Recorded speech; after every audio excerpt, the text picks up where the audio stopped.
या पत्रकार परिषदेला उपस्थित असलेल्या सर्व पत्रकार बंधू आणि भगिनींचं मी स्वागत करतो। आजच्या या पत्रकार परिषदेला माझ्या समवेत डिजिटल मीडिया संपादक पत्रकार संघटनेचे राज्य उपाध्यक्ष सतीश सावंत, त्याचबरोबर सचिव महेश पुगावकर, सहसचिव केतन महामुनी, राज्य संघटक श्यामल खैरनार आणि राज्य कार्यकारिणी सदस्य अमोल पाटील उपस्थित आहेत। मला अतिशय आनंद होतोय आज आपल्याला पत्रकारांना संबोधित करायला, माझ्या पत्रकार बांधवांशी संवाद साधायला मला मनापासून आनंद वाटतोय। येत्या 25 तारखेला पुण्यातीलच JW मेरियट हॉटेलमध्ये पत्रकारांच्या मुला मुलींच्या करिअरसाठी मदत करणारी, पत्रकारांच्या कुटुंबाला अडचणीच्या काळात सहाय्य करणारी प्रतिबिंब प्रतिष्ठान ही संस्था स्थापन झालेली आहे आणि या संस्थेचा लोकार्पण सोहळा 25 मे रोजी पुण्यात आम्ही आयोजित केलेला आहे, सकाळी 11 वाजता। तर डिजिटल मीडिया संपादक पत्रकार संघटना ही कदाचित देशातील डिजिटल पत्रकारांची पहिली संघटना म्हणून आज महाराष्ट्रात नावारूपास आलेली आहे। या संघटनेचे आतापर्यंत राज्यात 2 अधिवेशनं झाली। एक पुस्तकांचं गाव म्हणून जगन्मान्यता मिळालेल्या भिलार, महाबळेश्वर या ठिकाणी पहिलं अधिवेशन झालं। दुसरं अधिवेशन कोल्हापूर कनेरी मठ या ठिकाणी दुसरं अधिवेशन झालं। पहिल्या अधिवेशनाचं व्हर्च्युअली उद्घाटन तत्कालीन मुख्यमंत्री एकनाथराव शिंदे यांनी केलं होतं। त्या अधिवेशनाला राज्याचे उच्च व तंत्र शिक्षण मंत्री चंद्रकांत दादा पाटील, त्याचबरोबर त्यावेळचे मंत्री किंवा आजही ते मंत्री आहेत शंभूराज देसाई, माजी मंत्री दीपक केसरकर, ही मंडळी सगळी उपस्थित होती। राज्यातील जवळजवळ 3000 डिजिटल पत्रकार त्या अधिवेशनात सहभागी झाले होते। त्यानंतर कोल्हापूरला जे अधिवेशन झालं त्या अधिवेशनाचं उद्घाटन छत्रपती श्रीमंत शाहू महाराज यांच्या हस्ते झालं। त्या अधिवेशनाच्या उद्घाटन सोहळ्याला तिथले स्थानिक खासदार धनंजय महाडिक, त्याचबरोबर धैर्यशील माने आणि अनेक मंत्री त्या अधिवेशनाच्या उद्घाटन सोहळ्याला, चंद्रकांत दादा पाटील देखील त्या अधिवेशनाच्या उद्घाटन सोहळ्याला उपस्थित होते। त्या अधिवेशनाचं वैशिष्ट्य असं होतं की त्या अधिवेशनातील सिने कलावंत मिलिंद कुलकर्णी यांनी घेतलेली अजितदादा पवार यांची प्रकट मुलाखत खूप गाजली होती। आज ज्या अनुषंगाने पत्रकार परिषद घेत आहे तो विषय त्या अधिवेशनात उच्च व तंत्र शिक्षण मंत्री चंद्रकांत दादा पाटील यांनी असं आवाहन केलं होतं की पत्रकारांच्या संघटना आणि पत्रकारांचं संघटनात्मक काम पत्रकारिता क्षेत्राच्या विकासासाठी असेल किंवा त्यांच्या प्रश्नासाठी असेल, त्या चळवळी चालतात, परंतु पत्रकारांच्या मुलामुलींचं काय, त्यासाठी तुमची काही स्वतंत्र यंत्रणा आहे का? केंद्र सरकार असेल, राज्य सरकार असेल, विविध योजनांच्या माध्यमातून जसं विविध घटकांना मदत केली जाते त्या पद्धतीनं पत्रकारांसाठी, पत्रकारांच्या मुलांसाठी योजना असतील, परंतु पत्रकार म्हणून तुमची एक तुमचं एक प्रतिष्ठान स्थापन झालं पाहिजे की ज्या प्रतिष्ठाननं पत्रकारांच्या मुलामुलींच्या करिअरसाठी मदत केली पाहिजे।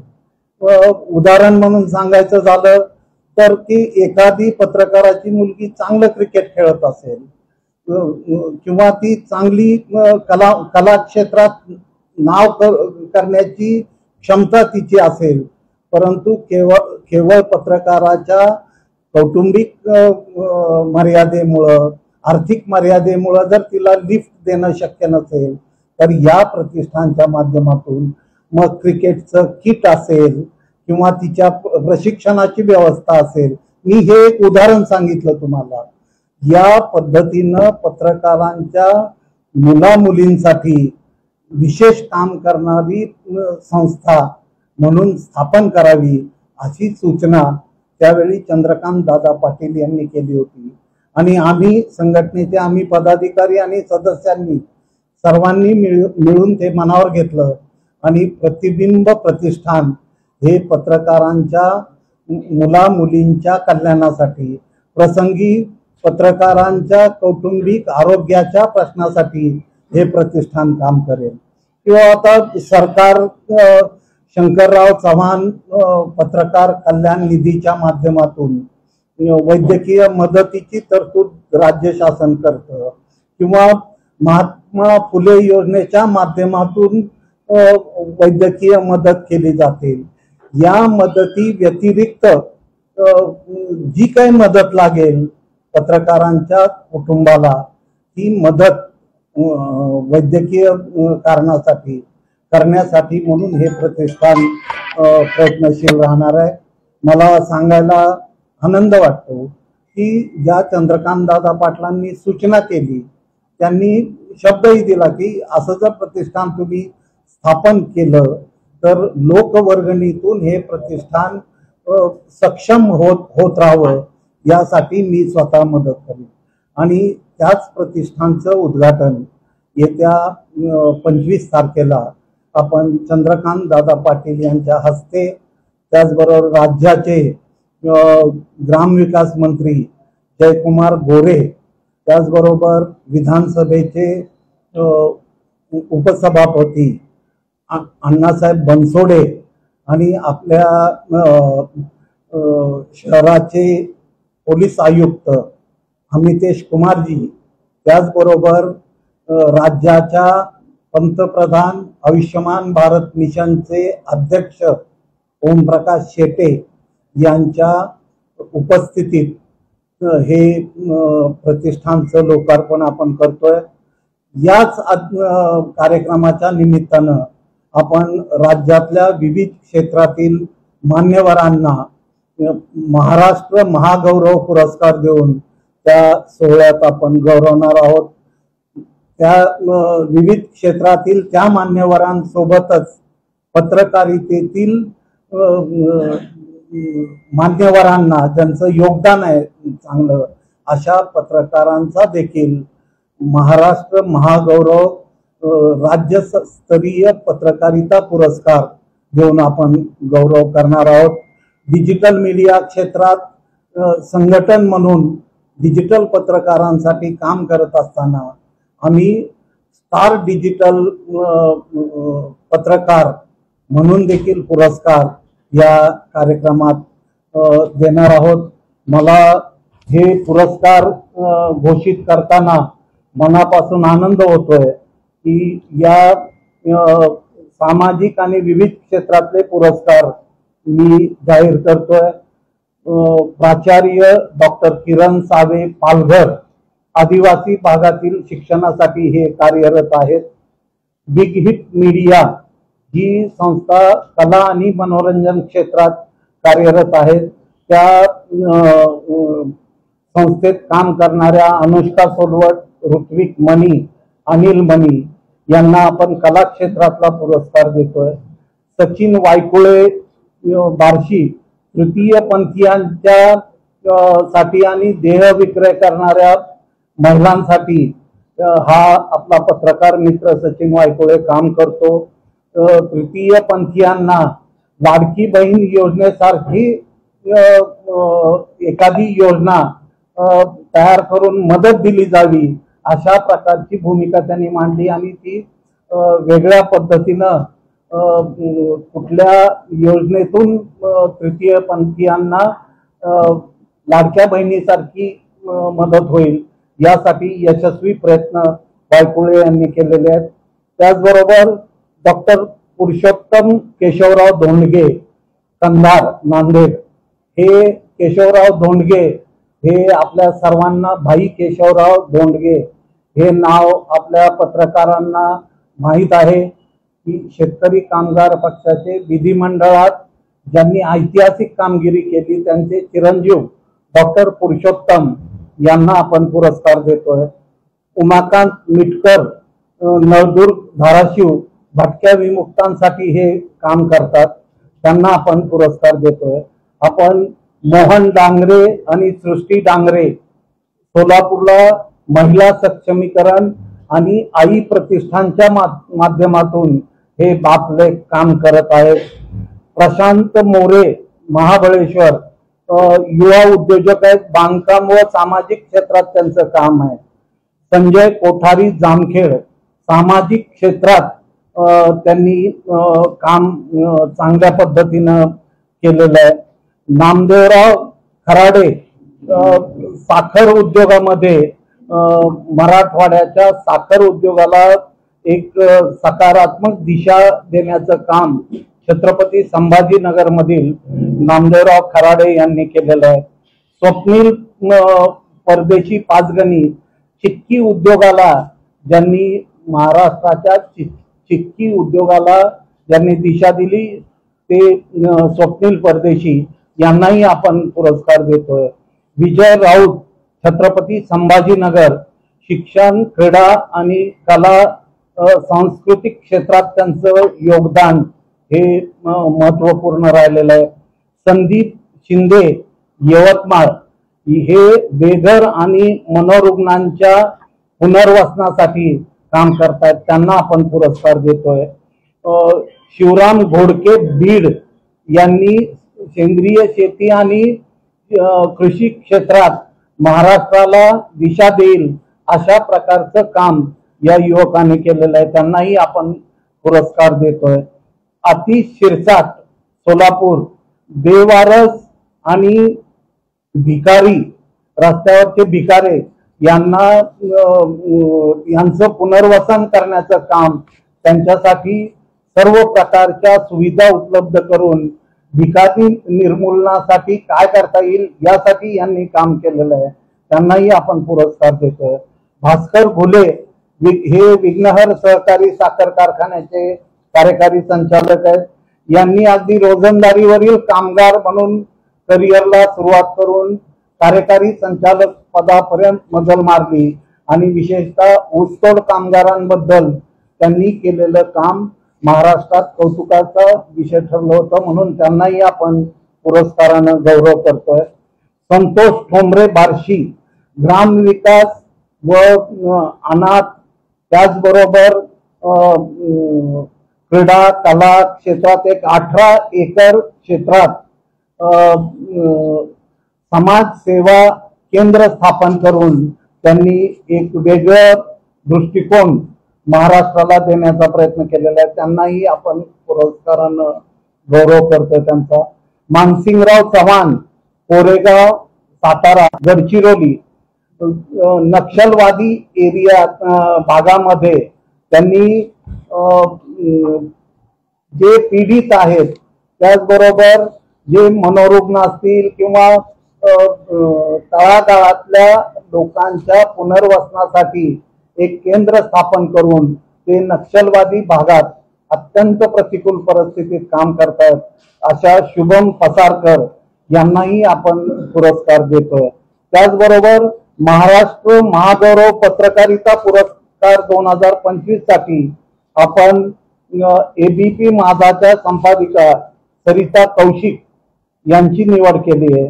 त्याचबरोबर छत्रपती संभाजीनगरचे आणि मराठवाड्याच्याच नव्हे तर महाराष्ट्राच्या पत्रकारितेत एक निष्पक्ष आणि परखड पत्रकार म्हणून प्रतिमा असलेले संजीव उन्हाळे यांनाही हा पुरस्कार आपण देतोय। कोल्हापूरचे ज्येष्ठ पत्रकार लोकमतचे भारत चव्हाण की ज्यांनी गेल्या 40 वर्षात दक्षिण महाराष्ट्राच्या पत्रकारितेत विशेष योगदान दिलेलं आहे, त्यांना आपण पत्रकारिता पुरस्कार देतोय। त्याचबरोबर दिलीप सपाटे मंत्रालय व विधिमंडळ वार्ताहर संघाचे अध्यक्ष असलेले दिलीप सपाटे यांनी पत्रकारांच्या चळवळी विकसित होण्यासाठी आणि पत्रकारितेत आपला वेगळा ठसा विधिमंडळ पत्रकारितेत असेल किंवा महाराष्ट्राच्या पत्रकारांच्या चळवळीत असेल एक योगदान दिलेलं आहे। त्या योगदानाची कदर करण्याचं काम आमच्या संघटनेनं केलं, त्यांनाही पुरस्कार आपण जाहीर करतोय। आता डिजिटल स्टार महाराष्ट्र महागौरव पुरस्कार, तर डिजिटल पत्रकारिता आता मुख्य पत्रकारितेचा प्रवाह बनलेला आहे। त्या पार्श्वभूमीवर डिजिटल स्टार पत्रकारिता महागौरव पुरस्कार आपण पहिल्या अधिवेशनापासून देत आलेलो आहोत। तर 25 तारखेच्या कार्यक्रमात आपण हा पुरस्कार ज्या पत्रकारांना देतो त्यांची नावं अशी नितीन पाटील, पोलीसनामा आणि तब्बल 18 वेगवेगळे प्लॅटफॉर्म वेबसाईट ज्यांच्या नावावर आहेत, तब्बल 18-19 कोटीचा रीच ज्यांचा आहे, असे नितीन पाटील यांना आपण पुरस्कार देतोय। अश्विनी जाधव लोकमतच्या डिजिटल पत्रकार, त्यांनाही आपण हा पुरस्कार देतोय। महाराष्ट्र टाइम्स डिजिटलचे अभिजित दराडे यांनाही आपण हा पुरस्कार देतोय। लेट्स अप डिजिटलचे विष्णू सानप यांनाही हा पुरस्कार आपण देतोय। आणि त्याचबरोबर मुंबई तक डिजिटल चे ओमकार वाबळे की यांनी अनेक प्रकरणांचा छडा अनेक प्रकरणांच्या मुळाशी पोहोचून लावला, त्यांना आपण हा पुरस्कार देतोय। तर असे हे पत्रकारिता आणि सामाजिक पुरस्कारांची घोषणा मी या पत्रकार परिषदेत केलेली आहे। या पत्रकार परिषदेला जे पदाधिकारी आलेत मी त्यांची नावं सांगितली। राष्ट्रीय पातळीवर डिजिटल मीडिया संपादक पत्रकार संघटनेचं काम सक्रिय करण्यासाठी सतत कार्यरत राहणारे संघटनेचे राष्ट्रीय संघटक राजू वाघमारे या ठिकाणी आलेले आहेत। मी त्यांचं देखील आपल्या या पत्रकार परिषदेत स्वागत करतो। आपल्याला कुणाला काही विचारायचं असेल तर विचारा, त्या प्रश्नांची उत्तरं मी आपल्याला देतो। फक्त माझी एक विनंती राहील की महाराष्ट्राच्या इतिहासात एखादं प्रतिष्ठान पत्रकारांच्या कुटुंबासाठी पत्रकारांच्या मुलामुलींसाठी उभं राहतंय आणि त्याला शाश्वत स्वरूप यावं, हे तळहयात राहावं, यासाठी आपण सगळेजण मिळून प्रयत्न करूया। कारण हे स्थापन कोणी केलं, त्या स्थापनेतली नावं कोण आहेत, यापेक्षा हे काम तळहयात राहिलं पाहिजे। अशा प्रकारचं शाश्वत काम या प्रतिष्ठानच्या माध्यमातून पत्रकारांच्या कुटुंबासाठी व्हावं, अशा प्रकारची पवित्र भावना घेऊन आम्ही हे काम करतोय। एवढंच विनयपूर्वक आपल्या सर्वांना सांगतो। आपल्याला कुणाला काही विचारायचं असेल तर विचारू शकतो। मानचिन्ह आणि शाल स्वीकार, आर्थिक काही आपण ठेवू शकलेलं नाही। एक तर आपल्याला माहित आहे पत्रकारांच्या संघटना एक तर प्रायोजकत्व मिळवणं किंवा आपण स्वतः कॉन्ट्रीब्यूट करणं यावरच चालत असतात, आपल्याला कुणाचं अनुदान मिळत नाही। त्या पार्श्वभूमीवर आपण आर्थिक स्वरूप पुरस्कारांना देऊ शकलेलं नाही, पण भविष्यात देण्याचा आपला प्रयत्न राहील, हे देखील मी आपल्याला सांगतो। 11 वाजता सकाळी 11 वाजता। याच्यात सायंकाळी झालं का?